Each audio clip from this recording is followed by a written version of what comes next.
to the newspapers, and they got this thing published in the newspapers, and it was a big thing when I was growing up. I was still in primary school. And so there was a void. There was always a void in my life, right? And always felt like I needed to cover that void with something. And it got to a point where I felt like I could fix everyone around me, right? Felt like I was, like I had some sort of magical power that I just knew how to fix and how to heal and how to help everybody around me because of this void that I had. What I didn't realize is that I was just creating a bigger void, a bigger hole, a bigger emptiness inside of me.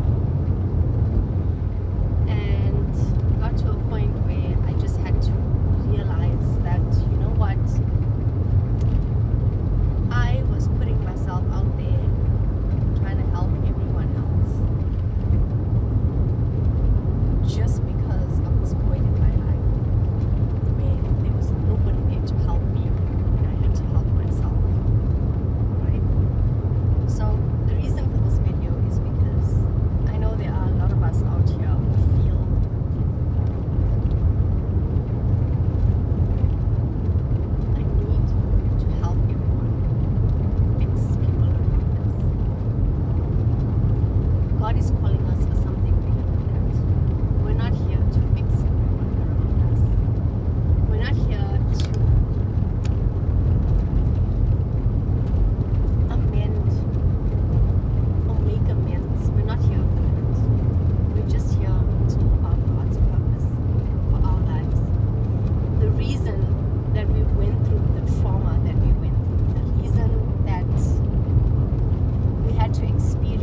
actually makes you a stronger person because you overcame it. And I look at my life and I want to inspire you in saying that it's okay.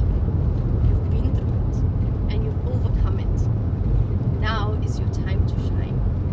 All right? Now is your time to be who you need to be to this world, to yourself, to your kids. I had the ability to make my kids comfortable with speaking about rape. I made it so comfortable for them to speak about it that if anything happens with one of my kids, they have the courage to come to me and speak to me about it, and I can immediately deal with it. There's no such thing as my child is going to be touched in his or her private part and he will never tell me about it. They will have the confidence to speak to me about it because I went through those experiences and I can educate my kids and I can educate other kids as well. It's a blessing. It's a blessing to know that I can bless others. It's a blessing. In fact, I am blessed to be a blessing to others, starting with my own kids. So I just want to say to you right now that you don't need to try and fix everybody else around you just because you have a void. All you have to do is you have to learn how to equip yourself using that void that you have. Instead of making that hole bigger, instead of creating a larger space of emptiness within yourself, teach yourself that you went through what you went through and there was a reason for that. I can't tell you what the reason is, but I can tell you that you are greater than the struggle that you faced. More and more I'm seeing and I'm hearing of women that were younger that went through sexual abuse, that were raped. And you know, for me, I'm not saying that it's better for me or it's worse for them or whatever the case is, but some of them went through sexual abuse with their stepdads, some of them went through it with their own dad. There's a challenge that's now out that says we listen and we don't judge, and this we listen and we don't judge is bringing out a lot of sad realities. You know, I slept with my father, I slept with my stepfather, I slept with my friend's mom. It's like a whole lot of confessions that are coming out, and it's not fair that it comes out that way, but you know what, it's got to come out at some point. And I'm very sorry for what you went through, but it wasn't your fault. It wasn't.